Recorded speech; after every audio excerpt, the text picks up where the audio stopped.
So I would imagine that romantic comedies or any kind of comedy isn't necessarily a place people go for wisdom. There are incredible lines from some of those romantic comedies, like "You Complete Me," "You Had Me at Hello." That's from the same movie. But I was watching this movie years ago, and it's called Dan in Real Life. I don't know if you guys ever saw Dan in Real Life. It's starring Steve Carell, and so I'm a big Office fan. So anyway, Steve Carell plays this widower who has 3 daughters, and the oldest daughter, at one point, the oldest daughter is seeing this boy, and Steve Carell does not like the idea that this girl is seeing this boy.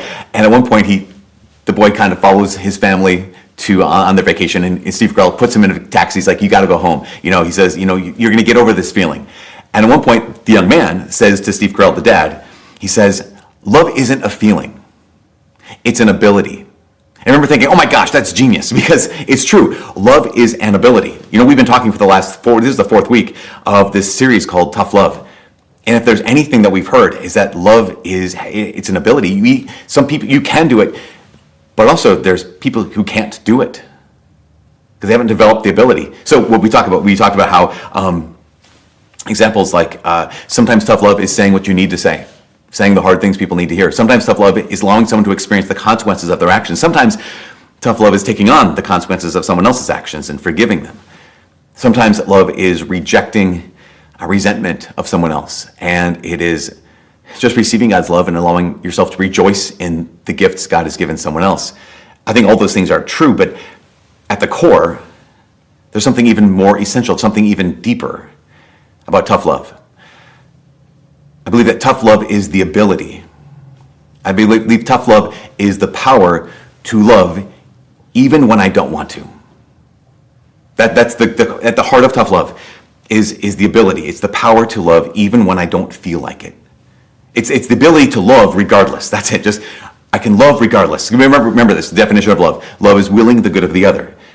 Imagine what it would be like to be able to love, to do that, to will the good of the other, regardless of changing circumstances or changing moods. If we're going to be like Jesus, we have to have this ability to love regardless. If we're going to have the ability to love, it means that we can will the good of the other regardless of changing circumstances or changing moods. If we're going to be able to love God, we have to be able to do this regardless of changing circumstances or changing moods. So how do you love God? I think it's kind of fascinating because love others, right? Willing their good, but God doesn't need anything. So how do you will God's good? Well, we don't will the good of God, really. What we do is, Jesus makes it clear. He says, if you love me, in John's gospel, he says, if you love me, you'll keep my commands. So essentially, the way we love God is by doing what he asked us to do, which goes with the gospel today. This is remarkable. We love God. We do this thing because you asked me to. That's the only reason. So in the gospel, you have this father, and he has these 2 sons, and he asks them both. And we hear the story, right? One says yes, one says no. They both change their minds. One goes even though he said no. One doesn't go even though he said yes. But the reality is, if they end up in the vineyard, if either of them end up in the vineyard, they're only there for one reason. That's it. They're there for one reason alone. And that reason is because the Father asked them to. Like, neither of them seem inclined to go into the vineyard on their own. If they're doing it, if they're actually in the vineyard, it is for one reason. It's just simply because the Father asked them to. So that's loving God. Doing something because he asked us to. But I think it's really important to note this. In the parable, in the gospel, one son says yes, the one son says no. And this strikes me as just kind of being fascinating. It seems as if the Father accepts their answers. Right? That actually, the one son says no, and the Father seems to accept that. Now, note this, there is a right answer, right? The right answer is to do what the Father asks. That's clear. It's not like, who cares? The Father's not indifferent. The Father's not indifferent, but the sons are given this thing that is a requirement for love. What I mean is the sons have freedom. We have to understand that this is so incredibly important for us. That freedom is a prerequisite for love. That, in fact, not just freedom, the freedom to say no is a prerequisite for love. And we realize why. Because freedom is a precondition for any meaningful yes. The reality, of course, is that if I can't say no, then what does my yes mean? If I'm in a situation and I don't have the ability to say no, then I actually don't have the ability to love. If I don't have the ability to say no, then I don't really have the ability to say yes. I think because some of us, this might be us, and many of us, we don't know how to say no. Remember, love is an ability, and part of that ability is having the freedom, having the power to say no. But we might struggle with that. I mean, some of us might struggle from what I call good kid syndrome. Like if you're a good kid, you realize that, hey, if you're a good kid and you say yes a lot, you don't ever say no, you just do what you're told, then people like you. People in authority, they like you. If you're the person who, whenever someone asks you to help, and you actually can't say no because you're just, that's why people, the reason, you learn this pretty quickly, the reason why people like me is because I never say no. And so you might fall into this trap of the good kid syndrome, where if I say no, I will no longer be loved. But I'm not free. In those moments, I'm not free to say no, therefore my yes is just kind of this default. It's a yes out of fear. Speaking of fear, how many times we not say no out of fear of missing out? That we don't often say yes because, if someone invites us to do something, we might not immediately say yes because we have the fear of missing out something else better. But we also don't necessarily say no because we have the fear of missing out on this thing that we're invited to. So oftentimes fear just drives this inability to say no. Or even the fear of making the wrong decision. What if I shut this door and now maybe it's permanently closed and I don't want to lose this option, and so I'm afraid of making the wrong decision, so I'm afraid to say no. But here's the reality. Love is an ability. And part of that ability is being able to decide. Part of that ability is being free to decide. We keep saying this over the course of this whole series on tough love. Two things. We kept saying that love is a decision, right? It's a choice. And also that love always involves sacrifice. We have to realize, though, the very nature of a decision is that it always involves sacrifice. Any decision involves sacrifice. In fact, the word decide literally means to cut off. So if I'm going to make any kind of decision, what I'm doing is I'm cutting off some things. I'm sacrificing some things. And so if you and I are ever going to have the ability to love, and the freedom to love, we have to first have the freedom to say no, but I also have to have the ability to say no. I have to have the ability to decide. And of course, at the same time, when it comes to deciding, I invite you, please just be wise. When it comes to actually making those decisions, be wise. What I mean by that is take steps, not leaps.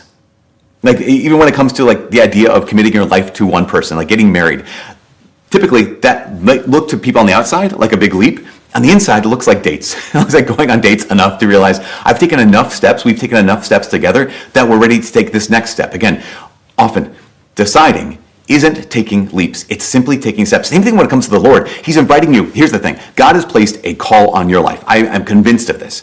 God has a call on your life, and he wants you at some point to do his big will, like his big will for your whole life, to go out into the vineyard and give him your full yes. And yet, oftentimes our faith is not leaps, our faith is taken in steps. And so what is God's call in your life today? What is that small step? What's that micro no you can give? What's that mini yes that you can give? It's just taking those small steps today. Like, okay, I'm just going to say yes to God's invitation to prayer today. So be wise when deciding. Because then if I'm wise and I'm able to say no, I'm able to decide, then I'm growing in my ability, and love is an ability. It always involves the freedom to say no. But then you need a new freedom. This is the crazy thing. Love requires the freedom to say no. And then you need a new freedom. And that's the freedom to say yes. It's the freedom to say yes regardless. We realize this, the power to love, the freedom to love, the ability to love means that I first have the freedom and the power and the ability to say no, but then once I've decided, I need a new kind of freedom. I need a new kind of freedom, the power, the ability to simply do what I said I would do. That I'm here because you asked me to, and I'm here because I said I would. That's it. That's love. That's what it is to love the Father. I'm here. I'm doing this thing, Father, because you asked me to, and because I said I would. We realize it, right? Let's go back to freedom. Sometimes in our culture, we define freedom as the ability to do whatever I want. And that is one definition of freedom. It's not a very good definition of freedom. In fact, the church offers what I think is a better definition of freedom. That freedom is not merely the power, the freedom to do whatever I want. Freedom is the power to do what I ought. Another way to say it, you could even say, make it personal.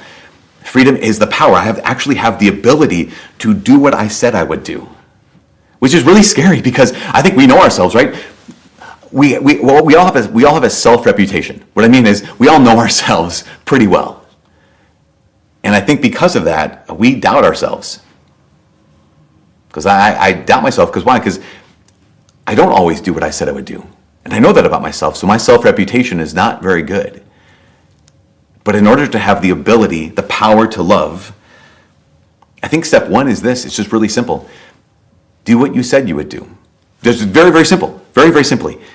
To develop the ability to love is simply to develop the ability to do what you said you would do. Another way to say it is we can start by just keeping the promises you make to yourself.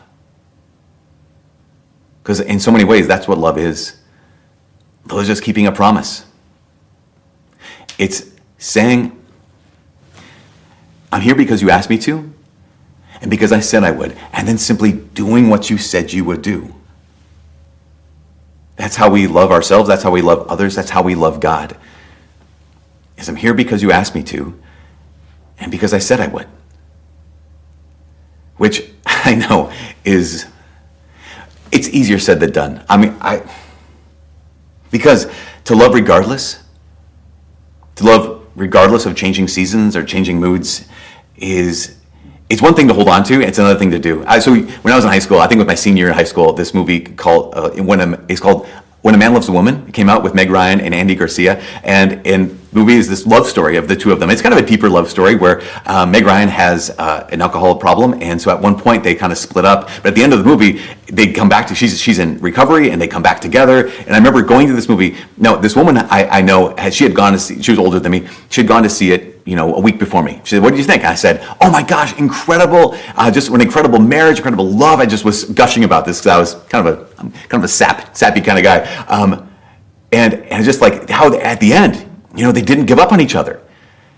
And this woman looked at me and she said, "Michael, that's just what you do." Now, at this point, this woman was married, I don't know, 25 years or something like this. She's like, "Michael, that's just what you do." And that's true. That's, when you decide, you make the promise to love regardless.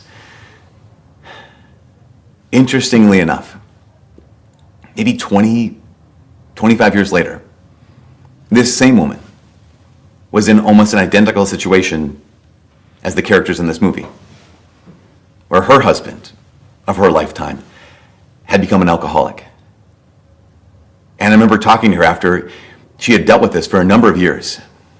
And I remember her just saying so candidly at one point, she was just like, "I don't know how much longer I can do this." I remember just thinking, you're the same person who 20, 25 years ago said, "That's just what you do." And that's true. It's just what you do. I'm here because you asked me to and because I said I would. I made a promise, and love is keeping your promises. But then in the middle of it, she was living it and realized,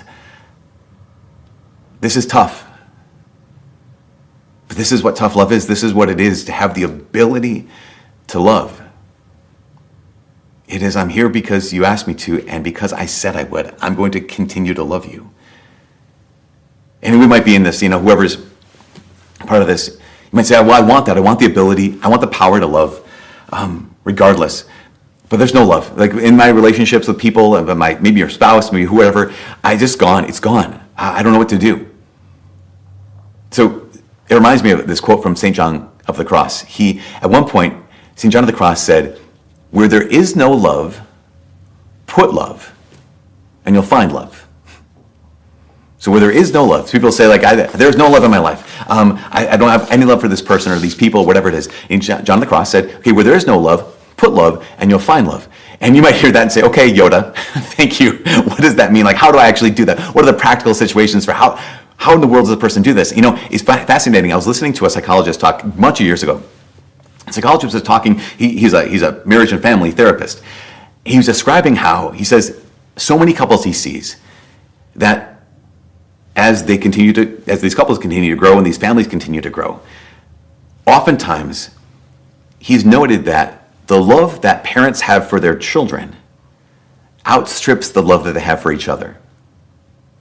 That even after years and years and years, the love parents have for their kids is just so much more abundant, so much more real, so much more powerful than the love that they have for each other. And he was investigating this and was wondering why. And he said it wasn't because the children didn't make demands on their parents or because the spouses were exceptionally difficult.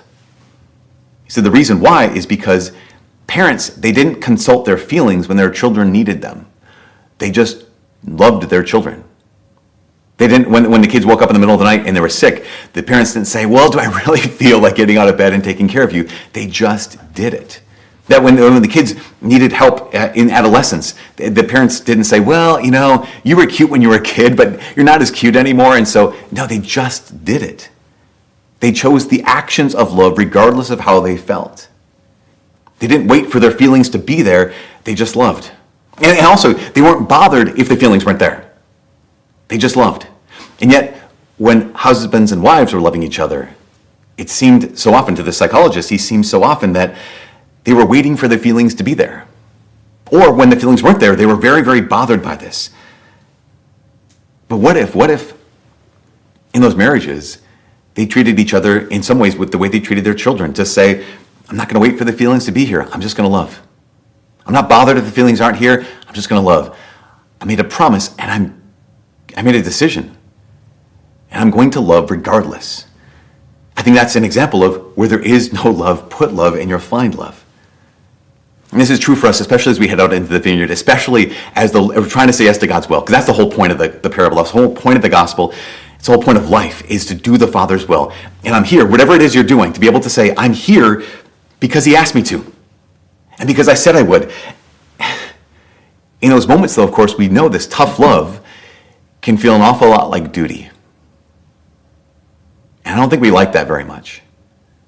Because we imagine, maybe not you, but I think a lot of times when it comes to following God and say, I'm here because he asked me to, because I said I would, and I want to feel more, if this is a great call, I want to feel great. And yet let's look at the greatest love of all time.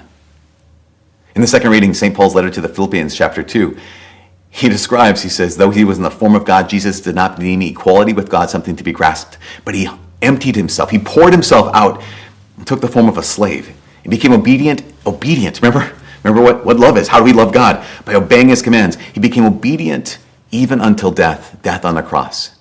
Imagine Jesus on the cross. I imagine that as Christ is being scourged, as he's carrying his cross, as being crucified, as he's gasping for breath on the cross, his heart is not filled with this affection for everyone around him. Probably his heart was even filled with affection for the Father, or this passion for doing God's will. But he would say, Father, I'm here because you asked me to. I'm doing this because you asked me to, and because I said I would. And he did it with his whole heart. And that's the key. When doing God's duty, this is the last thing. When it feels like duty, that I'm only here because I was asked to and because I said I would, it can feel empty and we can wait for our feelings. That's why I love St. Josemaria Escrivá. He has this quote. St. Josemaria said, put your heart aside. Like those parents of their kids. Like, you don't wait until your feelings are there. He says, put your heart aside. Duty comes first. Then he goes on to say, he says, but when fulfilling your duty, put your heart into it. It helps. I love that. The idea of when put your heart aside. Duty comes first, but when fulfilling your duty, put your heart into it. Don't just go through the motions. It helps. And this is something that you might find. This is something I found is really necessary for me. I find myself in a position where I've already said yes to something, and then now I have to go do the thing. So I'm here because I was asked to, and because I said I would do this. And here's my temptation. My biggest temptation is this. I'm going to do it, but I'm not going to be happy about it. And maybe this is you. And this is me on a regular basis. And I'm really trying to convert my heart about this. Because it's like, okay, this is my duty. And yes, I love God. I love people around me. So I'm going to do what I said I would do. But then my temptation is to bellyache. My temptation is to complain to everyone around me about, I have to go do this thing now. And this might be you. We might do it so much that the people that we're with might start wishing that we had said no instead of had said yes in our big graciousness and our willingness to love. But there's a difference in saying, I'm here because you asked me to and because I said I would, and to do it resentfully because it's my duty. And the difference between I'm here because you asked me to and because I said I would, I'm going to do it with joy. It's not because it feels good, but because this is God's will. This is God's will for me in this moment. And because of that, I can find joy in this moment. Because love is an ability. It is the freedom to say no. And it is the power to say yes regardless.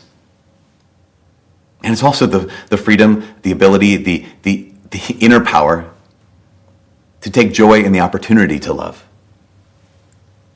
To be able to say, I'm in the vineyard. I'm here, and I'm doing this because he asked me to. And because I